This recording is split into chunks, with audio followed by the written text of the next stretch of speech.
Sorry if I start looking sweaty because it's like 88 out, and I speak for everyone in Minnesota when I say we don't like this weather. As is the case with probably most people, my only experience before this book with Ursula K. Le Guin was The Left-Handed Darkness, meaning this book had huge shoes to fill. And I'm glad to say that this novel filled them expertly, although in a slightly different way.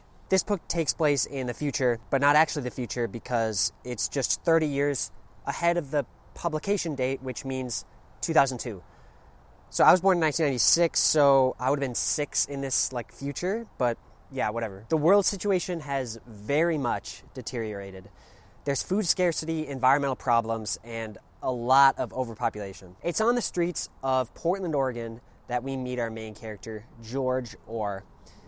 He is roaming the streets, high as fuck, where he runs into the last person he wants to see, a police officer. So he's been misusing his prescription.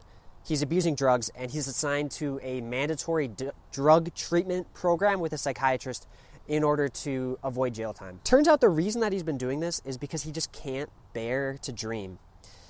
He can't bear to dream because when he does, he dreams what he calls affective dreams sometimes. And these are dreams that actually come true or otherwise influence the world. So anyway, he gets hooked up with a psychiatrist, who's the other main character of the book, Dr. Haber, and their relationship is not great. Or he just wants to get rid of this affective dreaming. He wants to get rid of it. It makes him so uncomfortable. It makes him feel terrible. But Haber sees it as a power that he feels he can exploit for the good of humanity. Haber learns to get this loose hold on Orr's power by repeatedly hypnotizing him and inducing certain dreams, but the results are not always as expected. It makes for this super fun dynamic of something I've never seen in a book before, which is that George Orr has this really interesting superpower, but he can't access it himself. He's got to go through other people to manipulate this power. This is a super tight story. There's not a lot of characters, and it remains really focused. Le Guin does what she wants to do, and she executes it very well, in my opinion, with no unnecessary fluff. My favorite part of this book, and probably the most unique part of this novel, is how much it keeps readers on their toes because of the dynamic nature of Le Guin's universe. My favorite part of this book, and probably the most unique part of this novel, is how much it keeps readers on their toes because of the dynamic nature of Le Guin's universe. Orr has the power to change reality, but him and Haber are pretty much the only people in the whole world that know both sides, the pre-changed world and the post-changed world. Everyone else, it's just their history is one history. So it can be really big things, right? And a lot of big things happen, but it can also be super small stuff too, like, was that tree always a birch tree, or did it used to be a pine tree?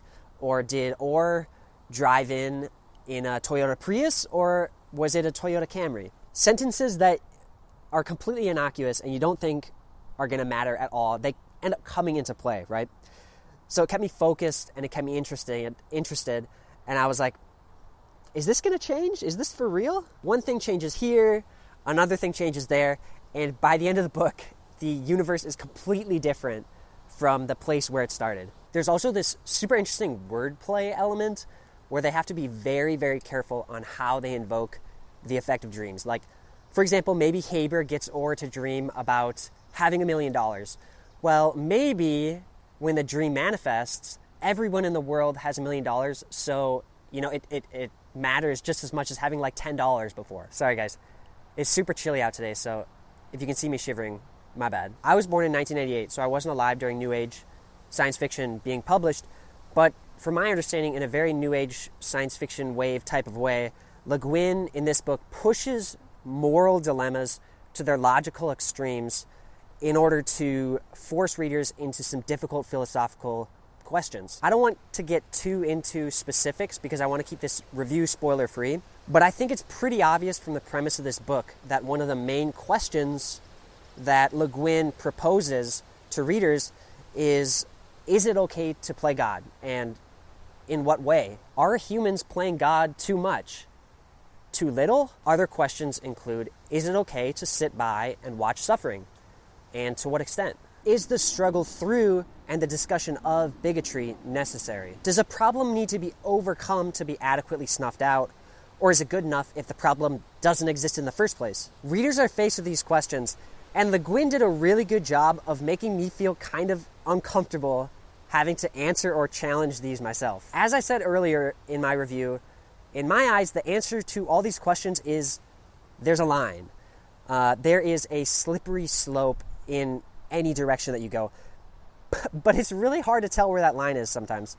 And it makes reading this book very engaging because the whole time you're actively questioning the choices that the characters are making and deciding what you might do in one of their situations. I remember there was this scene in this book where a character made a decision that I completely disagreed with and I thought was totally messed up, and I'm just like, damn, this is so fucked up.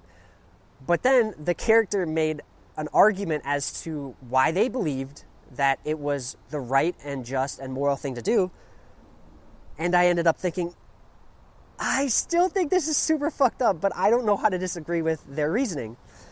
And that discomfort that happens a lot throughout the book is super fun to read. This is not a life-changing story like The Left Hand of Darkness might have been for me.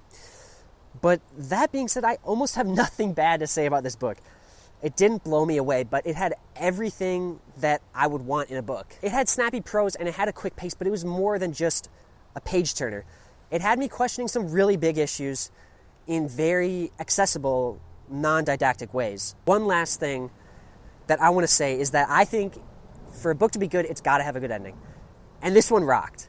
So I think it was a great mix of both epic and kind of confusing, which is perfect for a book like this because I think that's what Le Guin intended. The whole point of this book is that it wants you to question things. It doesn't want things to be super well-defined, and it wants you to figure out stuff yourself and make your own decisions about the decisions that are being made in the book. Speaking of questioning things, there were definitely still some things I totally did not understand in this book. So, like, for people who've read it, what was the point of air paren? I don't know. There was plenty of stuff that was still confusing to me, but stuff that I think would be super fascinating to really focus on in a reread. But regardless, yet again, Le Guin has showed me that she is one of the best authors of the New Age science fiction era, and I cannot wait to read more by her. Thanks for watching.